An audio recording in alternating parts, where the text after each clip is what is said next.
ہم سے غلطی ہوئی کہ ہم ٹکڑوں میں بٹ گئے، ہم گروہوں میں بٹ گئے، اور اس کا نتیجہ کیا ہے؟ آج پوری امت زخم زخم ہے، پوری امت لہو لہو ہے۔ کہا تمہاری ہوا اکھڑ جائے گی اگر تم نے اللہ کی رسی کو چھوڑ دیا، تم نے رسول کے دامن کو ترک کر دیا، تم گروہی تقسیمات پہ یقین رکھنے لگے، تم نے 1.5 اینٹ کی مسجد کھڑی کر لی، تم تقسیم در تقسیم کے عمل سے گزرتے رہے، تم امت سے فرقوں سے جماعتیں، جماعتوں سے لابیاں، اور لڑکتے لڑکتے تم ٹکڑے ٹکڑے ہو گئے، تم کرچی کرچی ہو گئے۔ وَكَذَلِكَ جَعَلْنَاكُمْ أُمَّةً، ہم نے تو امت بنایا تھا تمہیں، تم نے اپنے آپ کو بانٹ لیا، تم ایک دوسرے کا گریبان نوچنے لگے، تم ایک دوسرے کے جبے پھاڑنے لگے، تم ایک دوسرے کے لیے نفرتوں کے بیج بونے لگے، تمہاری زبانیں انگارے اگلنے لگیں، تم ممبر و محراب کے تقدس کو پامال کرنے لگے، تم خواہشات کے غلام بن گئے، تم آرزوؤں کے نوکر بن گئے، تم اپنے نفس کی غلامی میں آ گئے۔ تم تو غلام تھے آمنہ کے لال کے، تم نے کب سے نفس کی غلامی اختیار کر لی، تم کب سے خواہش کے نوکر بن گئے، تم کب سے نفس کے بندے بن گئے۔ تم نے امت بننا ہے، تم نے رسول اللہ کا غلام بننا ہے۔ تمہارا لب و لہجہ بتائے ہم حضور کی امتی ہیں، تمہارا طرز زندگی بتائے تم حضور کی امتی ہو۔ تم ترازو پہ کچھ تول رہے ہو تو لوگ دوسری طرف بھی منہ کر کے کھڑے ہو جائیں، یہ غلط نہیں تول سکتا، یہ امت رسول ہے۔ تم بول رہے ہو، لوگوں کو یقین ہو کہ یہ جھوٹ نہیں بول سکتا، یہ رسول اللہ کا امتی ہے۔ تمہاری وحدت، تمہارا زور ہے، تمہاری طاقت ہے، تمہاری توانائی ہے۔ تو فرمایا وَكَذَلِكَ جَعَلْنَاكُمْ أُمَّةً، ہم نے تو امت بنایا تھا تمہیں۔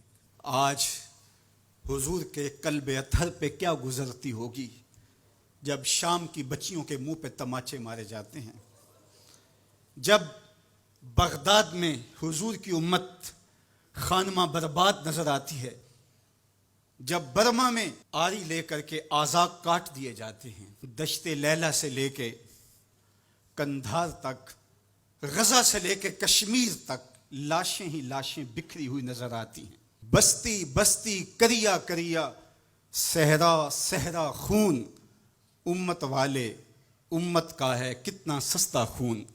شام، قدس، کشمیر اور برما، کس کس کا احوال کہوں، ہر سو زخمی، ہر سو لاشیں، ہر سو بہتا خون۔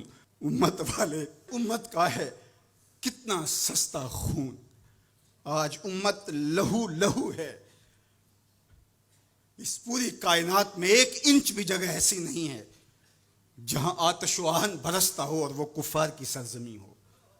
جہاں بھی خون بہتا ہے وہ بستی مسلمانوں کی ہے، جہاں لاشیں گرتے ہیں وہ گھر مسلمانوں کا ہے، جہاں عصمتیں لٹتی ہیں وہ خطہ مسلمانوں کا ہے۔ یہ ہمارے گناہوں کی سزا ہے جو ہم کاٹنے پہ مجبور ہیں، اور جب تک ہم امت نہیں بنتے تب تک رسوائیاں ہمارا مقدر ہوں گی۔ قوت عشق سے جب دہر میں اجالا نہیں ہوتا تو پستیوں کو بلندیوں سے بدلنے کا کرینہ آپ نہیں سیکھ سکتے۔ نام محمد کو تھام کر کے، امت کی وحدت کے تصور کو اجاگر کر کے، حضور کا پاکیزہ وجود جو امت کی وحدت کا ضامن ہے، اس سے بے لوث محبت کا رشتہ اور الفت کا ربط جب تک مضبوط نہیں ہوتا تب تک ہم ان مشکلات سے کبھی بھی نہیں نکل سکتے۔ 1000 فلسفے تراش لیں، 1000 منطقیں بگھار لیں، لیکن کوئی نتیجہ نہیں ہوگا۔ تمہیں نتیجہ تب ہی ملے گا جب حضور کے قلب اطہر کو آرام پہنچاؤ گے، جب امت بن جاؤ گے، جب حضور علیہ السلام سے وابستگی اپنا شعار زندگی بنا لو گے، تو پھر دہر میں اجالا اور روشنی حضور علیہ السلام کے نام کے صدقے سے نصیب ہوگی، اور تقدیر کا قاضی تمہاری سزائیں معاف کر دے گا، اور پھر نتیجہ تمہارے سامنے اس صورت میں نمودار ہوگا کہ تم بحر و بر کے مالک ٹھہرو گے، اور کائنات کے اندر حضور کے ساتھ وفا کے رشتے کے نتیجے کے اندر لوح بھی تمہارے ہاتھ میں ہوگا، قلم بھی تمہارا ہی مقدر ہوگا۔ لیکن شرط یہ ہے کہ تم صحیح معنی کے اندر امت بن جاؤ. وَأَنْتُمُ الْعَالَوْنَ إِن كُنتُم مُؤْمِنِينَ. یہ میرے رب کا وعدہ ہے اور میرے رب کے وعدے سچے ہوتے ہیں.